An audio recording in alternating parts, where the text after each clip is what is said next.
Halo guys, kembali lagi di channel YND Storyland.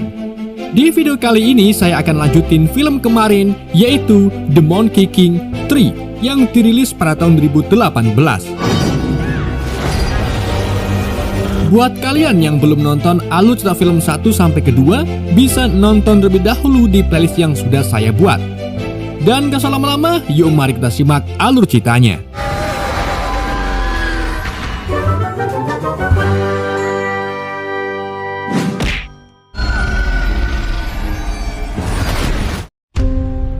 Cerita diawali di sebuah sungai di mana Bisu Tang beserta 3 muridnya sedang dalam perjalanan menuju ke barat.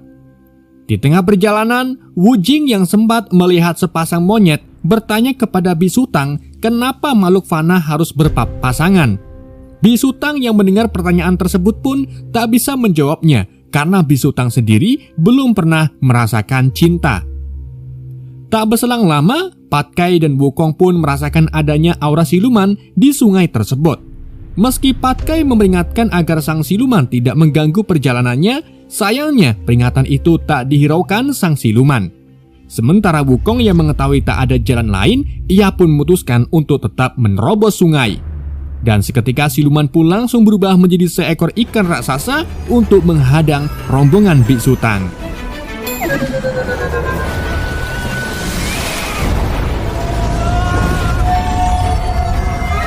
Awalnya Wukong ingin melawan siluman itu, namun melihat Bisu Tang yang terombang-ambing di kapal, Wukong pun lebih memilih kabur untuk melindungi Bisu Tang.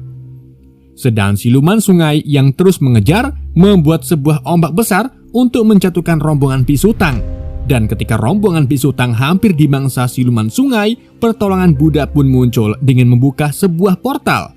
Tetapi portal itu mengarahkan mereka ke sebuah jurang. Saat Bisu Tang terjatuh, ia berpapasan dengan seorang gadis bernama Xiao yang saat itu sedang memanjat tebing. Karena hal itulah Xiao pun ikut terjatuh bersama dengan Bisu Tang. Keduanya pun sempat bertatap muka sebelum Bisu Tang yang diselamatkan Wukong dan Xiao diselamatkan seekor rusa putih.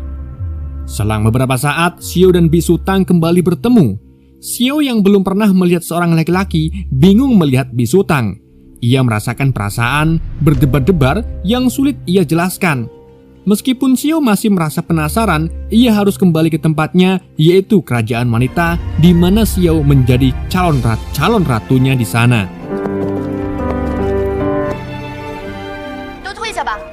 Setibanya di kerajaan wanita, Xiao menceritakan pertemuannya dengan Bisu Tang kepada pengawalnya. Xiao menjelaskan mengenai ketampanan Bisu Tang, tetapi hal itu disalahartikan para pengawalnya bahwa Xiao sedang terkena racun. Usut punya usut, dari zaman dahulu, kerajaan wanita menganut kepercayaan bahwa laki-laki merupakan sumber racun paling mematikan. Dan untuk menjelaskan hal itu, para pengawal pun mengajak Xiao untuk membaca buku peninggalan leluhur. Dalam catatan buku leluhur, diceritakan bahwa pria merupakan sumber racun yang bisa membuat seorang wanita yang melihatnya membuat jantung berdegup kencang, dan penyakit tersebut disebut sebagai racun cinta. Sedang Xiao yang mengira ia terkena penyakit mencoba melanjutkan bacaan, namun lanjutan dari buku tersebut telah hilang. Dan tiba-tiba, tetua wanita muncul dengan mengatakan bahwa racun cinta sangatlah mematikan dan menular.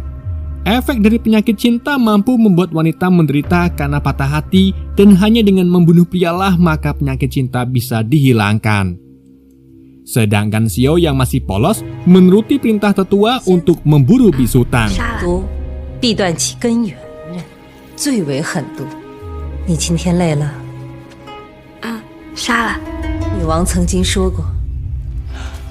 Sementara itu, Pat Kai yang terpisah dengan rombongan terharu setelah ia melihat para wanita yang sedang becek-becekan. Mengira Pat Kai bisa bersenang-senang dengan para wanita, Pat Kai pun malah menjadi bulan-bulanan para wanita. Sementara itu di sisi lain, Bisu Tang juga terkepung oleh tentara wanita yang mengarahkan senjatanya. Karena tidak ingin adanya kekerasan, Bisu Tang pun mencoba berbicara. Namun sebelum ia mengeluarkan sepatah kata, bisu Tang langsung digaplok dan mereka semua berhasil ditangkap. 阿弥陀佛。西凉女国。 Setelah bisu Tang dan rombongannya tiba di istana, mereka langsung diperintahkan untuk dieksekusi oleh tetua wanita. Meski bisu Tang mencoba menjelaskan bahwa ia tidak sengaja tiba di kerajaan wanita, namun hal itu langsung dibantah berkat sebuah lukisan yang menggambarkan seorang biksu membawa ketiga muridnya akan tiba dan menghancurkan kerajaan wanita. Mendengar hal itu, seketika Xiao dengan refleks menghentikan keributan dan meminta untuk menginterogasi bisu Tang sebelum mereka dieksekusi. 有一个和尚，全职一模一样啊！ 陛下的意思是， Di malam harinya, Xiao ditemani keempat pengawalnya tiba di pintu masuk penjara. Di saat yang sama, bisu Tang yang kebingungan memerintahkan Wukong untuk segera membuka pintu penjara. Dan saat mereka akan keluar gerbang, Xiao beserta pengawalnya yang berada di depan gerbang langsung turun setelah terkena benturan. Bisu Tang yang belum mengetahui hal itu pun tetap melanjutkan perjalanan untuk kabur dari kerajaan wanita. Namun sayangnya mereka gagal karena sebuah penghalang dan mengirim kembali ke kerajaan wanita. Setelah usaha mereka gagal, Wukong pun menyarankan untuk kembali ke kerajaan wanita untuk mendapatkan informasi mengenai penghalang tersebut. Setelah beberapa saat, bisu Tang beserta muridnya kembali di penjara. Karena bisu Tang terlalu jujur, Wukong pun menyarankan agar bisu Tang tetap diam. Tak lama Xiao pun tiba, dan berkat kebohongan ketiga muridnya, bisu Tang pun terhindar dari masalah setelah membuat turu Xiao. Kemudian, bisu Tang beserta rombongannya mulai diinterogasi secara terpisah. Saat diinterogasi, Wukong malah melakukan atraksi debus dengan melepaskan kepalanya dan membuat wanita yang menginterogasinya pingsan seketika. Sedangkan Pat Kai yang menjadi pria sok tampan untuk menggombal gagal dalam menjalankan aksinya dan berakhir menjadi bulan-bulanan. Sementara Wu Jing malah asik beradu panco. Di lain sisi, Xiao menceritakan cerita leluhurnya mengenai kejahatan seorang pria. Dengan tipu dayanya, sang pria merayu seorang wanita dan setelah melahirkan bayi, pria itu meninggalkan sang wanita. Namun setelah melihat bisu Tang, perasaan Xiao sulit dijelaskan. Yang ia rasakan hanya rindu ingin bertemu dengan bisu Tang. Xiao yang dianggap kena penyakit cinta hanya ingin menyembuhkan penyakitnya. Dan untuk memastikan hal tersebut, Xiao pun bertanya kepada bisu Tang apakah bisu Tang beracun. Tentu saja bisu Tang menjawab bahwa ia tidak beracun. Namun bisu Tang mengatakan bahwa ia tidak pantas untuk Xiao karena beberapa halangan sebagai seorang biksu. Bisu Tang juga harus melanjutkan perjalanannya untuk mengambil kitab suci.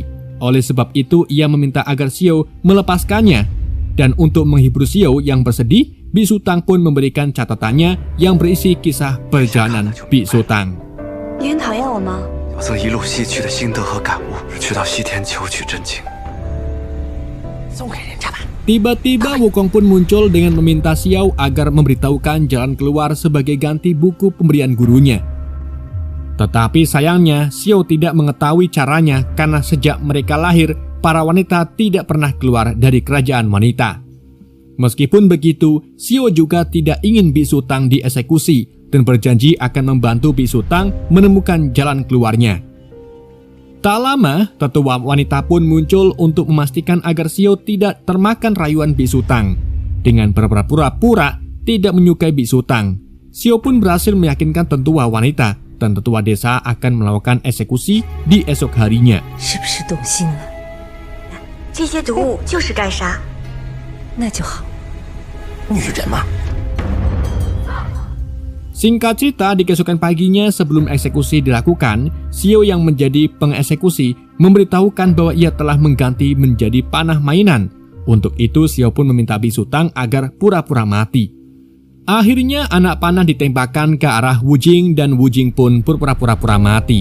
Dan ketika anak panah mengenai bisu Tang bingung kenapa ia harus pura-pura mati, hingga akhirnya Wu Jing pun melemparkan batu ke arah bisu Tang yang membuatnya pingsan.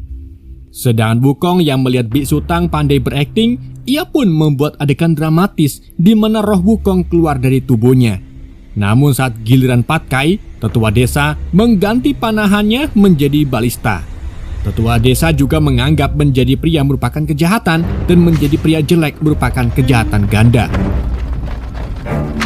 长得难看。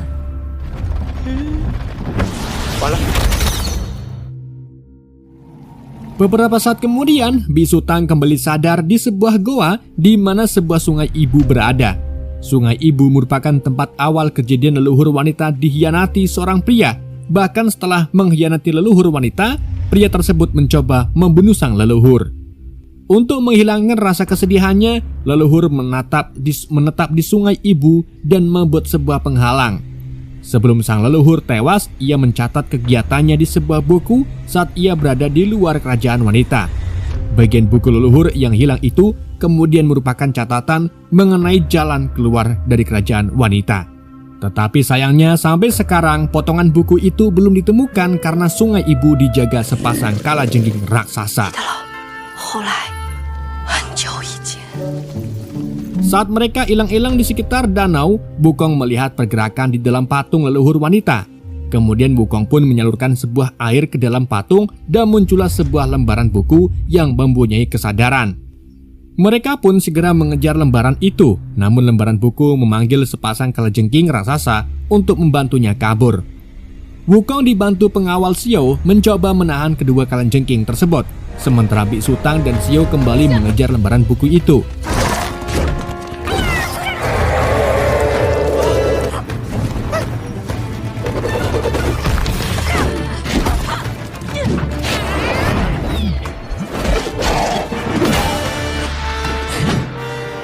Setelah pertarungan panjang, akhirnya mereka pun berhasil menangkap lembaran buku menggunakan anak panah yang menempel di tubuh Patkai. Namun lembaran buku itu melunturkan tulisannya ke dalam sungai agar siapapun tak bisa membacanya. Dan tanpa pikir panjang, Bisuta pun segera menyebur untuk mendapatkan kembali tulisan tersebut. Sedangkan Wujing yang melihat gurunya pergi ikut nyemplung ke dalam sungai dan cipratan air dari sungai mengenai Patkai. Setelah Bisutang berhasil mengumpulkan kembali tulisan ke dalam lembaran, ia pun segera dibawa keluar oleh Wujing. Sementara kedua kalajengking yang mengejar sebelumnya kembali tenang setelah lembaran berhasil didapatkan. Untuk membuat lembaran buku menyerah, Wukong mengancamnya dengan sebuah api. Pada akhirnya lembaran buku itu pun menyerah dengan menunjukkan tulisannya. Dari dalam lembaran tersebut tertulis bahwa jika ingin keluar, maka harus mengerti apa arti cinta. Bisutang yang membaca catatan tersebut tidak mengerti cinta karena ia sendiri belum mengalaminya. Seketika salah satu pengawal teringat sebuah kisah cinta rahasia antara seorang wanita dan siluman sungai. Jadi dahulu kala ada seorang wanita yang pergi ke perbatasan karena ingin merasakan kehadiran seseorang. Meski keduanya tak bertemu, mereka berdua saling merasakannya. Sayangnya keduanya sampai sekarang tidak bisa bertemu karena si wanita tidak bisa keluar kerajaan dan siluman sungai tidak bisa masuk. 我每天站来找你说话，如果有人能听到我说话， Di saat yang sama, perut Patkai tiba-tiba buncit. Begitu pula dengan Wujing dan Bisutang. Bisutang yang sedang panik bahagia mencoba meminta pertolongan. Namun Wukong sendiri juga kebingungan harus berbuat apa. Dan untuk mengatasi hal itu, salah satu pengawal menyarankan agar Wukong pergi ke sebuah goa untuk mengambil obat keguguran. 样子，这样怀过孕吗？就能怀孕的子母河的水。出去，门都没找到。 Setelah beberapa saat, Wukong pun tiba di goa. Di sana Wukong bertemu wanita jadi-jadian penunggu goa. Namun sebelum itu penjaga goa mengingatkan bahwa setiap bayi yang digugurkan merupakan sebuah kejahatan besar karena membunuh manusia yang masih suci. Dan obat keguguran yang Wukong cari hanya bisa didapatkan dari air mata penjaga goa. Sementara itu Bisutang menyadari jika ia menggugurkan kandungannya maka ia sama saja dengan membunuh seseorang. Sedang Wukong yang sudah bertekad ingin menyelamatkan gurunya siap untuk orang jahat asalkan Bisutang kembali melanjutkan perjalanannya. Melihat ketulusan Wukong, si penjaga goa pun memberikan air matanya dan saat Wukong berhasil mendapatkan obat peguguran, ia harus menerima fakta bahwa ternyata Bisutang siap untuk melahirkan dan merawat bayi tersebut. Tentu saja Wukong tidak setuju dan seketika ia pun menghentikan Bisutang dan yang lainnya. kemudian meminumkan obat keguguran ke Biksu Tang, Pat Kai, dan juga Wu Jing. Setelah kehilangan bayinya, Biksu Tang hanya terdiam dan segera pergi ke pojokan goa. Untuk meredakan amarahnya, Biksu Tang mulai menyalin kitab suci, sedang Xiao yang melihat ketulusan hati Biksu Tang semakin kesemsem dengannya. Kemudian Xiao pun mulai mengikuti apa yang Biksu Tang lakukan. Tak lama Xiao pun mencoba mengungkapkan perasaannya, namun Biksu Tang kembali tak menjawab dan pada akhirnya mereka berdua pun tertangkap oleh tetua perempuan. Untuk menghindari Biksu Tang dihukum, Xiao pun menjelaskan bahwa ajaran para leluhur merupakan sebuah kesalahan, sedang tetua perempuan menjelaskan bahwa ia melakukan hal itu untuk melindungi Xiao. Dan sebagai bentuk penghormatan kepada Xiao, tetua perempuan hanya akan memenjarakan Biksu Tang. Tapi sayangnya tetua perempuan mengingkari janjinya dengan menghanyutkan Biksu Tang ke tengah laut penderitaan.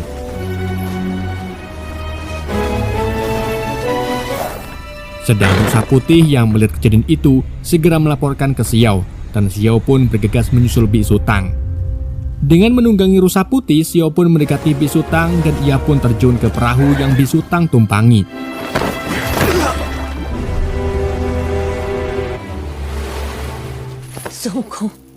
Karena tak ingin kehilangan sang ratu, tetua perempuan menemui Wukong untuk meminta bantuannya menemukan Biksu Tang dan Xiao.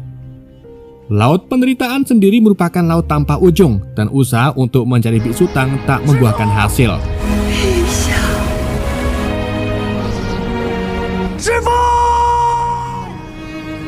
Sementara itu, waktu terus berlalu di lautan penderitaan. Melihat Xiao yang mulai dehidrasi, Biksu Tang pun meminta agar Xiao meminum darahnya. Namun Xiao yang tak tega menyakiti Biksu Tang segera mengurungkan niatannya. Setelah mengalami panas terik, mereka berdua diterpai badai. Dan setelah melewati semua percobaan tersebut, mereka berdua pun tiba di perbatasan kerajaan wanita. Dan kini, perasaan tulus di antara keduanya membuka pintu gerbang.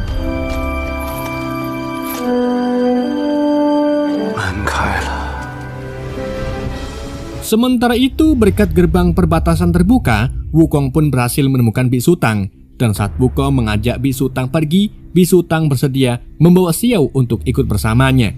Namun ketika Xiao mencoba melewati gerbang, semua penduduk kerajaan berubah menjadi batu, begitu pula dengan Xiao. Sedang Biksu Tang yang mengetahui hal itu segera membawa Xiao untuk kembali ke dalam kerajaan dan seketika semuanya kembali normal. Di tempat lain, mengetahui pembatas telah terbuka, siluman sungai pun memanfaatkan situasi dengan pergi ke kerajaan wanita. Beberapa saat kemudian, Xiao kembali dibawa ke istana, namun Xiao masih dalam keadaan pingsan. Tetua desa yang melihat Xiao mulai teringat ketika ia diberikan perintah oleh sang ratu untuk menjaga Xiao. Rupa-rupanya, wanita yang memiliki cinta rahasia adalah tetua wanita. Dan setelah mendapat perintah dari sang ratu, tetua perempuan pun menemui siluman sungai untuk terakhir kalinya. Tetua perempuan meminta untuk berpisah karena ia harus menjaga Xiao yang akan menjadi penerus ratu. Sementara itu, Biksu Tang yang bingung mendapatkan petunjuk dari sang dewi. Sang dewi berkata bahwa manusia tidak bisa memiliki semua apa yang mereka inginkan. Biksu Tang dihadapkan antara dua pilihan, antara cinta seorang wanita atau cinta seluruh manusia. Di malam harinya, sebuah ritual pun dibuat untuk kesembuhan Xiao, dan tanpa diduga Biksu Tang lebih memilih cinta seorang wanita dengan melepaskan jubahnya. Berkat kehadiran Biksu Tang, akhirnya Xiao pun sadar. Sementara itu, siluman air juga akhirnya bertemu dengan tetua perempuan. Namun setelah mengetahui Xiao sadar, tetua perempuan pun lebih memilih tanggung jawabnya untuk melindungi Xiao daripada bersama siluman sungai.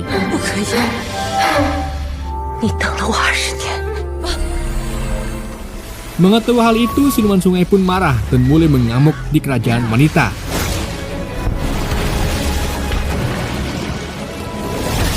Tak lama sebuah ombak raksasa pun mulai mengelilingi kerajaan wanita dan dengan sekejap menenggelamkan semua warga kerajaan wanita.